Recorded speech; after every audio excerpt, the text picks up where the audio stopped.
Hello everyone, welcome back. आज हम high school board examination में पूछे गए कुछ सामाजिक विज्ञान के महत्वपूर्ण बहुविकल्पी प्रश्न देखेंगे।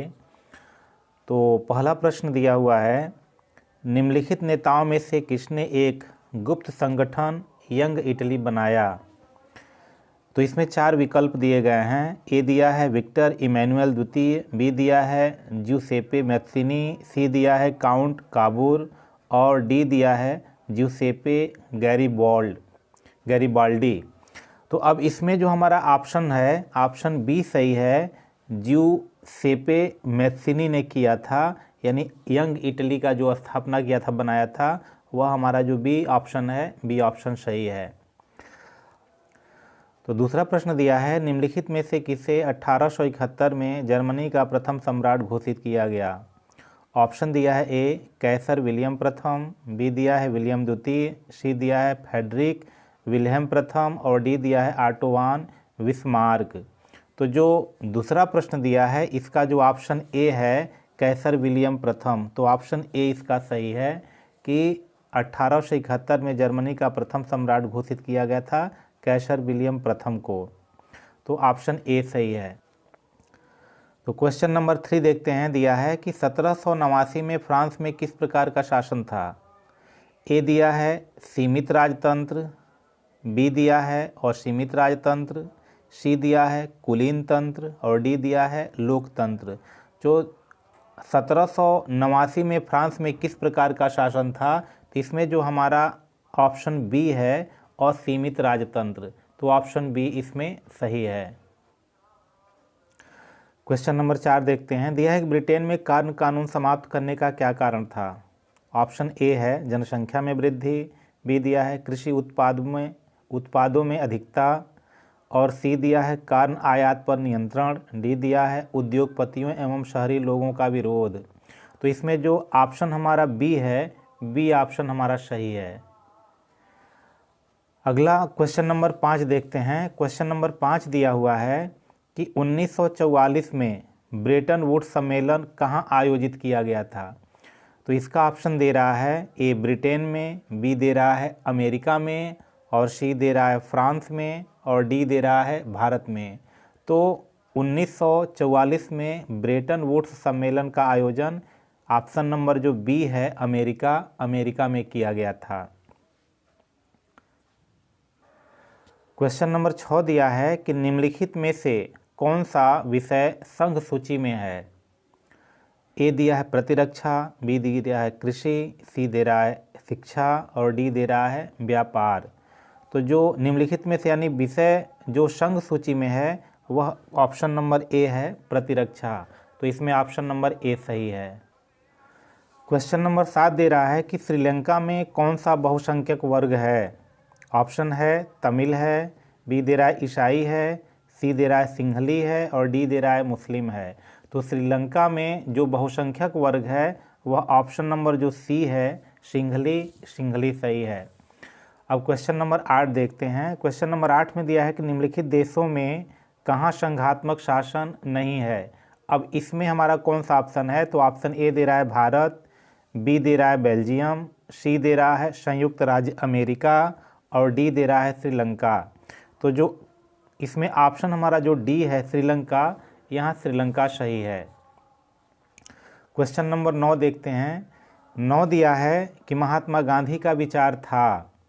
ए दे रहा है कि धर्म को कभी भी राजनीति से अलग नहीं किया जा सकता, बी दे रहा है कि धर्म का राजनीति से कोई संबंध नहीं है, सी दे रहा है धर्म और राजनीति अलग अलग हैं और डी दे रहा है इनमें से कोई नहीं। तो जो हमारा इसमें ऑप्शन ए है कि महात्मा गांधी का विचार था कि धर्म को कभी भी राजनीति से अलग नहीं किया जा सकता है, तो ऑप्शन ए सही है इसमें। क्वेश्चन नंबर 10 है, निम्नलिखित में से कौन सा लोकतंत्र से संबंधित है। ऑप्शन ए दिया है पारदर्शी शासन, बी दे रहा है वैध शासन, सी दे रहा है उत्तरदायी शासन और डी दे रहा है इसमें से सभी। तो जो इसमें ऑप्शन डी है, ऑप्शन डी सही है। क्वेश्चन नंबर 11 देखते हैं। दिया है निम्नलिखित में से किस राज्य में सीढ़ीदार यानी सोपानी खेती पाई जाती है या की जाती है। ए दे रहा है हरियाणा में, बी पंजाब में, सी उत्तराखंड में और डी दे रहा है उत्तर प्रदेश के मैदान में। तो जो हमारा है कि सीढ़ीदार जो खेती है वह ऑप्शन नंबर सी यानी उत्तराखंड में की जाती है। तो ऑप्शन नंबर सी इसमें सही है। क्वेश्चन नंबर 12 देखते हैं। दिया है कि निम्नलिखित में से कौन सी रबी की फसल है। ए दे रहा है चावल है, बी दे रहा है मोटे अनाज है, सी दे रहा है चना है, डी दे रहा है कपास है। तो जो इसमें ऑप्शन सी है चना इसमें सही है कि रबी की फसल में चना आता है। क्वेश्चन नंबर 13 दे रहा है कि मेनाजाइट रेत में निम्नलिखित में से कौन सा खनिज पाया जाता है, यानी मेनाजाइट रेत में कौन सा खनिज पाया जाता है। ए दे रहा है खनिज तेल, बी दे रहा है यूरेनियम, सी दे रहा है थोरियम और डी दे रहा है कोयला। तो ऑप्शन इसमें जो सी है थोरियम पाया जाता है। तो ऑप्शन नंबर सी इसमें सही है। क्वेश्चन नंबर 14 देखते हैं। दे रहा है कि निम्नलिखित में से कौन सा उद्योग चूना पत्थर को कच्चे माल के रूप में प्रयुक्त करता है। निम्नलिखित में से कौन सा उद्योग चूना पत्थर को कच्चे माल के रूप में प्रयुक्त करता है। ए दे रहा है प्लास्टिक, बी दे रहा है मोटर गाड़ी और सी दे रहा है सीमेंट और डी दे रहा है एल्यूमिनियम। तो जो इसमें ऑप्शन सी दे रहा है सीमेंट सही है। क्वेश्चन नंबर 15 देखते हैं। क्वेश्चन नंबर 15 दिया हुआ है कि निम्नलिखित पड़ोसी देशों में से मानव विकास के लिहाज से किस देश की स्थिति भारत से बेहतर है, यानी 2017 के अनुसार। तो ऑप्शन इसमें ए दे रहा है पाकिस्तान, बी दे रहा है बांग्लादेश, सी दे रहा है श्रीलंका और डी दे रहा है नेपाल। तो इसमें जो ऑप्शन सी है वह सी सही है। तो 2017 के अनुसार जो पड़ोसी देशों में मानव विकास के लिहाज से जो देश की स्थिति भारत से बेहतर थी तो वह श्रीलंका है। अगला क्वेश्चन नंबर 16 जो दे रहा है कि निम्नलिखित में से कौन सा खनिज धात्विक है। ए दे रहा है अभ्रक, बी दे रहा है कोयला, सी दे रहा है लौह अयस्क और डी दे रहा है चूना पत्थर। यानी कौन सा खनिज धात्विक है। तो इसमें से जो ऑप्शन अभ्रक, कोयला, लौह अयस्क और चूना पत्थर, तो इसमें जो ऑप्शन हमारा सी दे रहा है लौह अयस्क इसका ऑप्शन सही है। क्वेश्चन नंबर 17 देखते हैं। दिया है कि एक वस्तु का अधिकांशतः प्राकृतिक प्रक्रिया से उत्पादन और खाली स्थान में भरना में सम्मिलित है। ऑप्शन दे रहा है प्रारंभिक क्षेत्रक, बी दे रहा है द्वितीयक क्षेत्रक, सी दे रहा है तृतीयक और डी दे रहा है सूचना प्रौद्योगिकी क्षेत्रक।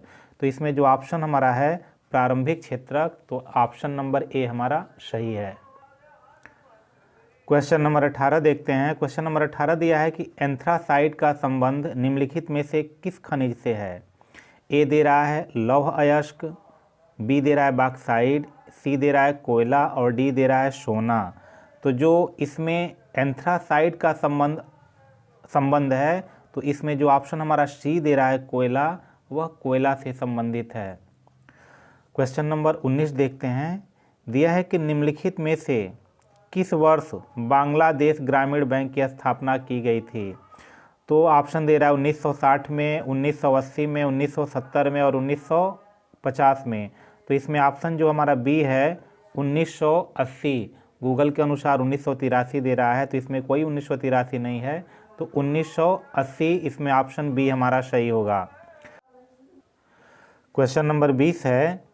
दे रहा है कि सार्वजनिक और निजी क्षेत्रों का वर्गीकरण निम्नलिखित में से किस आधार पर निर्धारित किया जाता है, यानी सार्वजनिक और निजी क्षेत्रों का वर्गीकरण किस आधार पर निर्धारित किया जाता है।